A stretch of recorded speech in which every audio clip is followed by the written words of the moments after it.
I give thanks for my well-being. I give thanks for my daughter, her health. I give thanks for our protection. I give thanks for my family. I give thanks for my friends. My son and all love. I give thanks for the love I have for myself. I give thanks for this moment. I give thanks for the clear view. I give thanks for all the knowledge coming to for me for my greatest good. I give thanks for this process.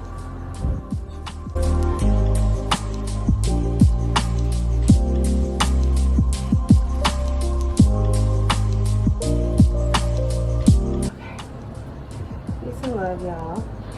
So, I've been working with my chakras. I started yesterday. My child will come in and out most likely.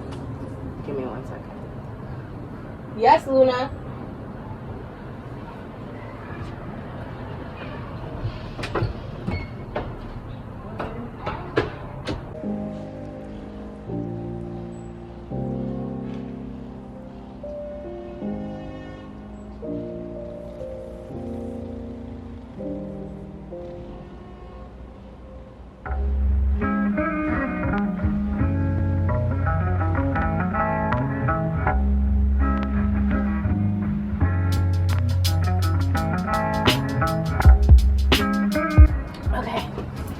So, I've been giving focus to my chakras, and the first one started with was the root, and I started yesterday, but I'm gonna keep going because I feel like I need to focus a little bit more on the root. Look at this. Speaking of roots, I don't know if you guys seen that. I had an ant on my book. Nature coming through. For some reason, the ants have been coming through, like to me, crawling on me, like when I go sit outside, just around me, like a lot of ants. And that, I think, has a lot to do with foundation and stability. That is, you know, the ants, they group together. So working in a group, working as a team. So I'm so grateful to be here to do these messages. All right. So, I love y'all. I hope y'all are having a great day. So the root chakra. So I did a little bit of research. I let whatever information come to me that needed to come to me. And what I got was the importance of your gut health and the relation of serotonin to it. Now, I'm going to leave that for y'all to research because I'm still researching on it, and I'm probably going to finish that research today. And the foods related to root, the root chakra, obviously red foods. And if you don't know, which I'm sure you guys all know, what the root chakra looks like, it's the last one on the bottom, it's red, right? So red foods, the color red, other types of foods that relate to the root chakra are foods with roots in them. Yesterday I made a stew, like a chicken stew, and protein. So all my stew had all root food, not tomatoes, I'm sorry. It had yucca, it had potatoes, it had scallions, it had garlic, all things that like come straight out the ground and have roots on it. I put all that good stuff, thyme, in my soup, my chicken stew. And then again, red foods. I have my watermelon throughout the day, like I've been drinking. I'm sorry about the outside noise. Like, this is just my setup for right now. So other things that I found out was, well, not found out, but I guess just information just coming, reminding me, coming back. I'm gonna give this truck a second.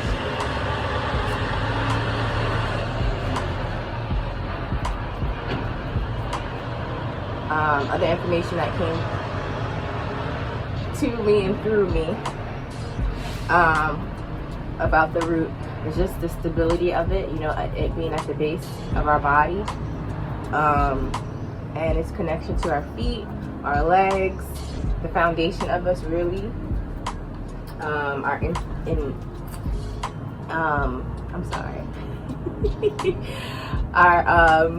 intestines, our digestive system. So all of that brought importance and stuff to focus on in this moment. the feet to legs, if I didn't say that. All the lower part of the body has relation to the root chakra, right? So walking on the earth barefoot, grounding, like our brother Malik was saying, grounding is so important for us right now. That was like one of the biggest reminders, is like Spirit constantly saying, make sure you ground, and how it will bring you back down, because right now it's like a lot of distractions going on in the subtlest way, and Spirit really wants us to keep our focus. So I'm hearing like with stability, focus is needed. It takes strategy to really have a strong foundation instead of just all willy-nilly. They want us to be more strategic in what we do. All right, sitting in the ground. They want us to do the basics of grounding. Like there's many other forms of grounding, but the real basics of grounding, just sitting in the ground, playing in the dirt, in sandboxes, you know, being a kid again. Feet off, shoes off, not feet off, shoes off, feet in the grass, hands in the dirt, hands in the grass, stuff like that. So they want us to really tap back into that energy, because they want us to kind of get into a space when we can clear the mind and silence the mind.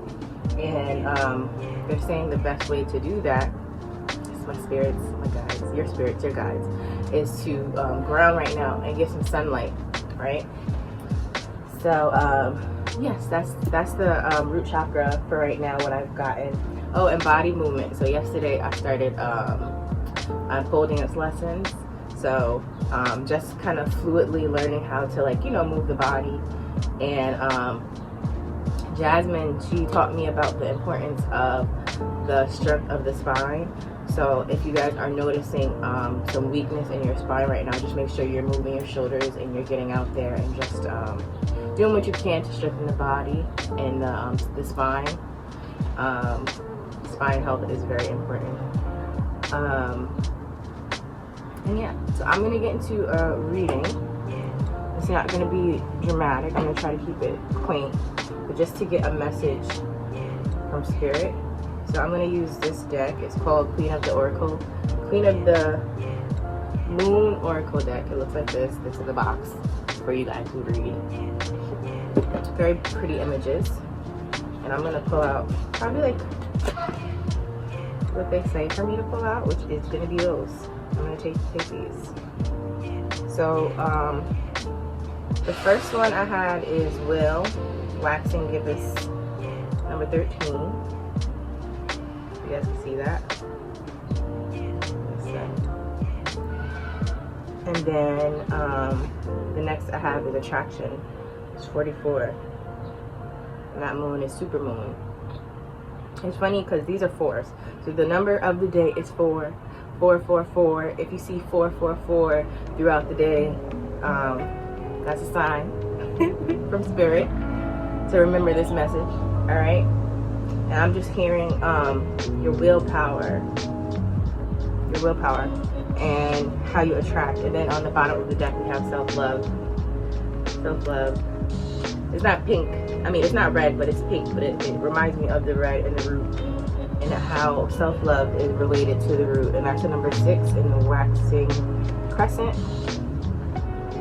Okay. And then underneath that, when I pull that up, we have patience and we have power. But we're just going to stick with what we got. And then we have abundance. I keep going. I will always keep going. But we're going to stick with the first 3 messages, which is will, attraction, and self-love. So I'm going to read the message from the book. Spirit is calling me to do that. Normally I just interpretate it. But there might be a message in here for us or somebody. Alright, it says, will. Decisions require action. You are in control of your own decisions in life. No one else's. Passion and will determine a great proportion of your success. You will persist. You possess free will, which means you should focus on yourself first and avoid placing your will over another's. So it's funny because I hear focus again, and Spirit telling us to focus. And the thing with grounding is when you ground your energy, is, if anything, is mostly unselfish, because you're grounding your energy back into who it is that you are, and then you can be yourself as you go into the world, right? So again, I hear spirit like just bringing that focus and putting that willpower in grounding. So let me keep going. Here's an affirmation. I have the will to make the changes I need. Will feels like a very old-fashioned concept in a modern world where it seems like everything is geared up to be easy as possible, or there's always someone else to blame. The idea of placing our personal will persistently into something seems quaint. And obviously this is what we're doing as we are learning about consumer law and legalese, and you know, how we're bringing our sovereignty down from the heavens or wherever it may be sitting. When we decide we are going to change something in our life, let's say a particularly negative pattern or bad habit, breaking the old way we do things can be difficult. Breaking the old way we do things can be difficult. My bad, y'all. The changes require a concentration of will, that focus again, right? We may want the change, but it is our will that insists we stay on the path to that change. To be willful means we have the power of control over our own actions, and that will fires up the persistence we need to get what we want. So I'm hearing momentum, right? Contrary to popular belief in witchcraft traditions, practitioners do not interfere with another's free will. This means we do not cast spells upon people to influence their behavior. How do we get what we want instead? We cast on ourselves in line with our will, focusing carefully on what we would like in our lives instead. For example, instead of casting the spell to get back at our ex-boyfriend who doesn't want us by influencing his will to love us again, we more ethically cast upon ourselves for our ideal person. This way, we don't interfere with his free will, and if the ex is our ideal partner, he will return to us freely.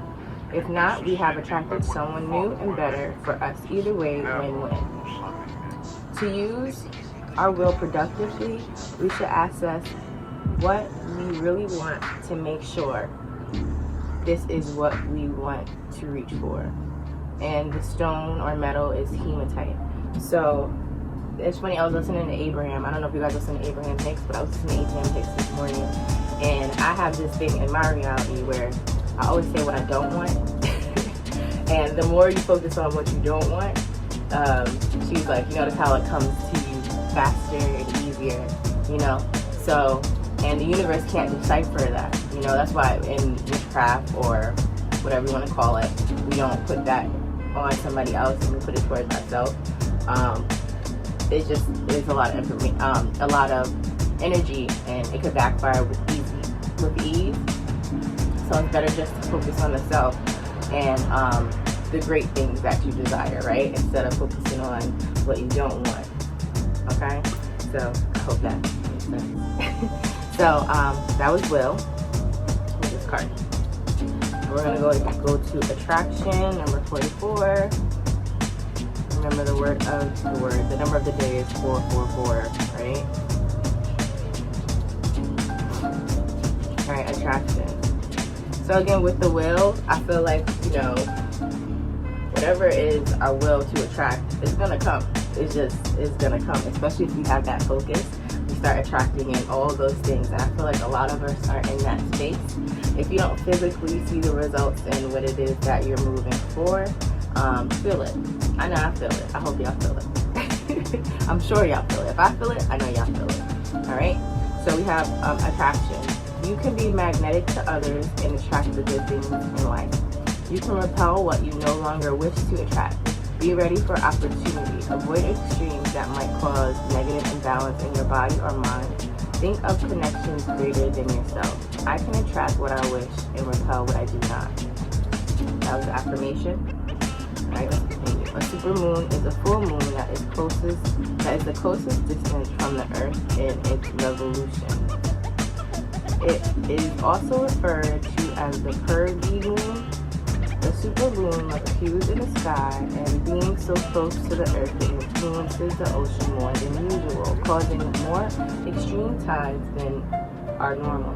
These changes in gravity and force are certainly noticeable, and for most people who follow the cycles of the moon and do magical workings aligned with them, it is the energy of supermoons that is most important. If a normal full moon gives us an opportunity to have rocket power under our intentions, a supermoon greatly magnifies this energy into a supernova. Wow. Do y'all hear that? So basically, this time for us, I don't know if y'all feel the energies of the world around us, but stuff is starting to get a little bit real.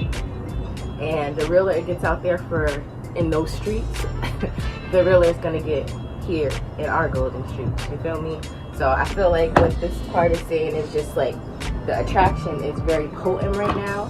That's why they want us to be mindful of where we're focusing our willpower on and focusing our energy, and why they want us to ground. Okay, let's keep going.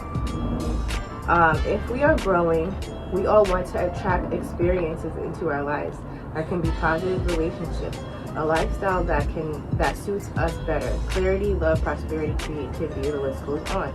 Equally, we also perhaps wish to be able to repel the experiences we don't want. It is important then to not just know what we want, but to be able to recognize what we don't want. So that goes back to that message that Abraham was saying, like, focusing on what it is that you do want. It's nice to know that you don't want something, but it's just nice to focus on what it is that you do want. So that's what we're attracting. Attraction isn't just about what we accept, but also how we discern. Blindly attracting everything we think of into our lives really makes us happy, but being focused about it does. This card also suggests that we think globally and for the whole. If you are making intentions on the supermoon, include one for the planet, and the stone for that is magnetite. So when I heard that, it's just like how we just need to send love to the brothers and sisters and the beings on all parts of the globe right now that are going through things, because all of that influences us. It is important that we utilize this energy for our greatest good and the greatest good of the planet. That's why I'm glad to see people doing this work, like the couple, I think this is the Garrett couple, willing to help out the whole and not just be selfish. Obviously, we're not here to be selfish, and our intentions are pure. Even if you have to question, like for instance, me having to figure out if I want to go into an apartment or if I want a big old house, and spirit is like the fact that you're just pondering on what it is that you desire shows that your intentions are pure, because you want the best outcomes to come about, right? So the underall energy here is self-love. So whatever way you guys are focusing on self-love, or if you're not focusing on self-love and you feel like you're going through something right now, spirit is saying to do that. Grounding is definitely a part of loving on self.